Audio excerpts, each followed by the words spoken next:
Sri Shivraj Singh Chauhan Garu, not merely as a conventional political leader, but a leader of deep public commitment who has risen from among the people and as one who reflects the ideas and values of Atal Bihari Vajpayee ji in his style of governance. వారి ప్రసంగానికి తెలుగు అనువాదం గౌరవనీయుల శ్రీ సత్యకుమార్ యాదవ్ గారు తెలుగులో అనువదిస్తారు.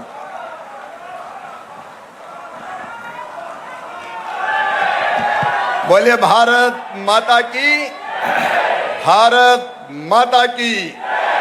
ప్రియమైన ఆంధ్రప్రదేశ్ ప్రజలారా, మీ అందరికీ నా వినమ్ర నమస్కారాలు. मंच पर विराजमान आंध्र प्रदेश के यशस्वी, विजनरी, डायनेमिक, पहले आईटी मैन, फिर एआई मैन और अब तो एक नए युग की तरफ आंध्र प्रदेश को ले जाने वाले मुख्यमंत्री श्रीमान चंद्रबाबू नायडू जी, आदरणीय भूपति राजी श्रीनिवास वर्मा जी, आदरणीय पेमासानी चंद्रशेखर जी, कुंडला दुर्गेश जी, पोंगरू नारायण जी, सत्य कुमार जी, हमारे भारतीय जनता पार्टी के प्रदेश के अध्यक्ष, उनको मैं बधाई और धन्यवाद दोनों देता हूं अटल मोदी सुपरिपालना यात्रा के लिए. PN Madhav ji, doctor CM Ramesh ji, Tenali Shravan Kumar ji, Shri N Madhukar जी, एन रमेश नायडू जी, पथरीनाग भूषणम जी, आदरणीय कृष्णैया जी, पाका सत्यनारायण जी, यहाँ उपस्थित मेरे सभी बहनों, भाइयों, भांजे, भांजियों, दोनों हाथ जोड़ के आप सबको प्रणाम करता हूं, आप सबको नमस्कार करता हूं. सबसे దార్శనిక నాయకులు మొదట ఏఐ మ్యాన్ గా, ఐటీ మ్యాన్ గా, ప్రస్తుతం ఏఐ మ్యాన్ గా దేశవ్యాప్తంగా గుర్తింపు తెచ్చుకొని ఈ ఆంధ్రప్రదేశ్ రాష్ట్రాన్ని నవశకం వైపు నడిపిస్తున్న గౌరవ ముఖ్యమంత్రి చంద్రబాబు నాయుడు గారు, వేదిక మీద ఉన్న ఇతర పెద్దలకి, ముఖ్యంగా అటల్ మోదీ సుపరిపాలన యాత్ర పేరుతో ఈ యాత్ర చేపడుతున్న రాష్ట్ర అధ్యక్షుడు మాధవ్ గారికి నేను ధన్యవాదాలు, అభినందనలు తెలియజేస్తున్నాను. माधव जी, मैं आपको हृदय से धन्यवाद देता हूं. आपने अचानक मुझे इस यात्रा में बुला लिया और मेरे हाथों को यह सौभाग्य मिला कि बाबूजी के साथ मैंने आज अटल जी की प्रतिमा का अनावरण किया. पहले तय नहीं था, लेकिन अचानक मुझे कहा कि आना है. मैं आंध्र प्रदेश को प्यार करता हूं, आंध्र प्रदेश की महान जनता को प्यार करता हूं, यहाँ के कार्यकर्ताओं को प्यार करता हूं, चंद्रबाबू नायडू जी को प्यार करता हूं, आप सबको प्यार करता हूं. I love you. నేను మొదటగా మాధవ్ గారికి ధన్యవాదాలు చెప్పాలి. వారు హఠాత్తుగా నన్ను రమ్మని కార్యక్రమానికి పిలిచారు. వారు ముందుగా కార్యక్రమం లేదు, కానీ వారు పిలిచిన కారణంగా నేను రావడం, ఇవాళ నేను చంద్రబాబు నాయుడు గారితో పాటు వేదికని పంచుకోవడం, అదేవిధంగా మనందరి ప్రియతమ నాయకుడు అటల్ బిహారీ వాజ్పేయి గారి విగ్రహావిష్కరణ కార్యక్రమంలో పాల్గొనడం నాకు చాలా సంతోషంగా ఉంది. నేను ఆంధ్రప్రదేశ్ను అభిమానిస్తాను, ఆంధ్రప్రదేశ్ ప్రజలను అభిమానిస్తాను, రాష్ట్ర ముఖ్యమంత్రి చంద్రబాబు నాయుడు గారిని అభిమానిస్తాను అని ఆయన వారి మాటల్లో వారు చెప్పారు. और वैसे भी मामा का मतलब है जो अपने भांजियों को दो दो माँ का प्यार करता हो, माँ माँ. और इसलिए मैं तो आप सबको प्यार करता हूँ. मेरा सौभाग्य है कि आज आपके बीच आया हूँ और वो भी अटल जी के स्मृति वनम के इस कार्यक्रम में मैं अटल जी को भी सत सत बार प्रणाम करता हूँ. अद्भुत नेता अटल जी, मेरी प्रेरणा अटल जी. मैं जब भोपाल में पढ़ता था, एक दिन पता चला अटल जी आ रहे हैं. मैं उनकी स्पीच सुनने चला गया, छोटा था, और अटल जी जो बोल रहे थे वो शब्द आज भी मेरे कानों में गूंज रहे हैं. वो कह रहे थे, ये देश हमारे लिए केवल जमीन का टुकड़ा नहीं है, जीता जागता राष्ट्र पुरुष है.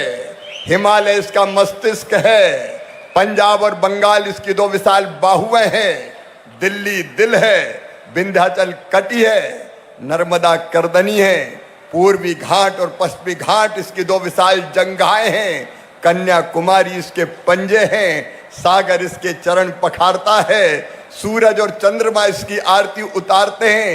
ये वीरों की भूमि है, ये सूरों की भूमि है, ये ऋषियों की भूमि है, महर्षियों की भूमि है, ये अर्पण की भूमि है, ये तर्पण की भूमि है। यहाँ का कंकर कंकर हमारे लिए शंकर है, यहाँ का बिंदु बिंदु हमारे लिए गंगा जल है। हम जिएंगे तो इसके लिए, और अगर कभी मरना पड़ा तो मरेंगे भी इसके लिए। और मरने के बाद अगर हमारी राख भी गंगा जी में फेंक दी गई तो वहां से भी एक ही आवाज आएगी, भारत माता की जय, भारत माता की जय। హిందీలో అమ్మని మా అంటారు, దాన్ని మధ్యప్రదేశ్లో మామా అంటారు. అంటే మా 2 సార్లు అమ్మ అమ్మ అని ప్రేమ పంచుకునే అవకాశం నాకు కలిగింది. ఇవాళ ఈ కార్యక్రమంలో పాలు పంచుకుంటున్నాను కూడా నేను అదే రకంగా ఆనందిస్తున్నాను. మన అటల్ బిహారీ వాజ్పేయి గారు ఒక దార్శనిక నాయకుడు, అద్భుత నాయకుడు. నేను ఆనాడు భోపాల్ కళాశాలలో చదివేవాడిని, చిన్నవాడిగా ఉండేవాడిని.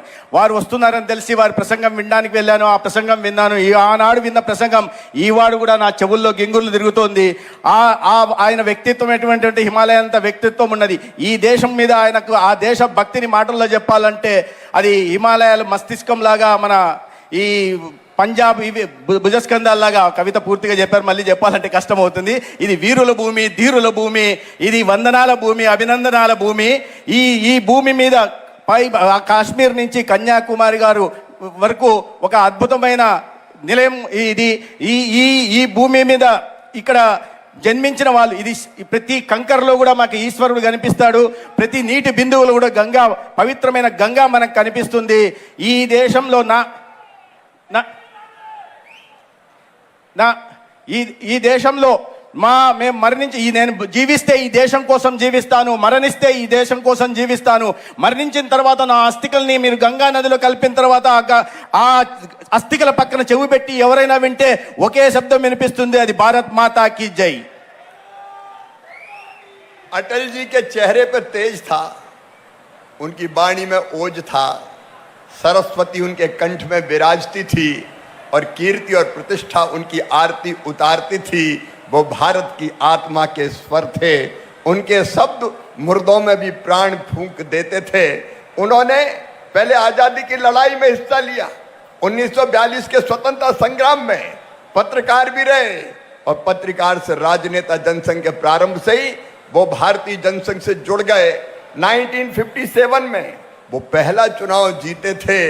उनको उस समय प्रधानमंत्री तत्कालीन पंडित जवाहरलाल नेहरू भी बड़े ध्यान से सुनते थे, और नेहरू जी ने उसी समय कह दिया था कि ये नौजवान असीम संभावनाओं से भरा है, ये किसी दिन भारत का प्रधानमंत्री बनेगा। అటల్ బిహారీ వాజ్పేయి గారి మొహంలో ఒక తేజస్సు ఉండేది. వారి నాలుక మీద సరస్వతి కొనియాడేది, అదేవిధంగా కంఠంలోంచి సరస్వతి మాత వచ్చేది. అటువంటి అద్భుతమైన నాయకుడు అటల్ బిహారీ వాజ్పేయి గారు. వారు స్వాతంత్ర పోరాటంలో, క్విట్ ఇండియా ఉద్యమంలో పాల్గొన్నారు. దాని తర్వాత జనసంఘ్ స్థాపించిన తర్వాత 1957లో మొట్టమొదటిసారిగా పార్లమెంటు సభ్యుడిగా ఎన్నికైతే ఆనాడు ప్రధానమంత్రిగా ఉంటున్న జవహర్లాల్ నెహ్రూ గారు వారి ప్రసంగాన్ని చాలా శ్రద్ధతో వినేవారు. వింటూనే వారి ప్రసంగం పట్ల ఆకర్షింపబడిన వారు అన్నారు, ఈ నవ యువకుడు ఏదో రోజు ఈ దేశానికి ప్రధానమంత్రి అవుతాడని జవహర్లాల్ నెహ్రూ అప్పటి ప్రధానమంత్రి చెప్పడం జరిగింది. लेकिन पंडित जी की और तत्कालीन सरकार की वो तीखी आलोचना करते थे, वो पार्टी की बुराई सह नहीं सकते थे। एक बार पंडित जवाहरलाल नेहरू जी ने जनसंघ की आलोचना की तो अटल जी ने कहा, पंडित जी मुझे पता है आप शीर्षासन करते हो, लेकिन मेरी पार्टी की उल्टी तस्वीर मत दिखाओ। ఆయన అజాత శత్రువు, అందరి వాడిగా మన్ననలు పొందాడు. కానీ ఆయన సిద్ధాంతం విషయంలో ఏనాడు రాజీ పడేవాడు కాదు. ఆనాడు ప్రధానమంత్రిగా ఉంటున్న నెహ్రూ గారు పార్టీని విమర్శిస్తున్నప్పుడు ఆయన ఒకసారి సందర్భం లేచి చెప్పారు, నెహ్రూ గారు మీరు శీర్షాసనం వేస్తారన్న విషయం నాకు తెలుసు, కానీ నా పార్టీని తిరిగిదిప్పి చూపించి వేరే రకంగా చూపించే ప్రయత్నం మాత్రం చేయవద్దని చెప్పారు. वो देश को सर्वोपरि मानते थे, कहते थे दल से ऊपर देश। वो कहते थे पार्टियां आएंगी जाएंगी, सरकार बनेगी बिगड़ेंगी, लेकिन देश हमेशा रहना चाहिए और देश का लोकतंत्र अमर रहना चाहिए। ఆయన అపర దేశభక్తుడు. ఒక సందర్భంలో ఆయన చెప్పారు, పార్టీలు వస్తాయి పోతాయి, ప్రభుత్వాలు ఏర్పడతాయి నశిస్తాయి, కానీ ఈ దేశం మాత్రం శాశ్వతంగా ఉంటుంది. ఈ దేశంలో ఆ భావన శాశ్వతంగా ఉండాలి, దేశభక్తి ఆ భావన, ఇది నా దేశం అనే భావన కొనసాగాలి అని చెప్పారు.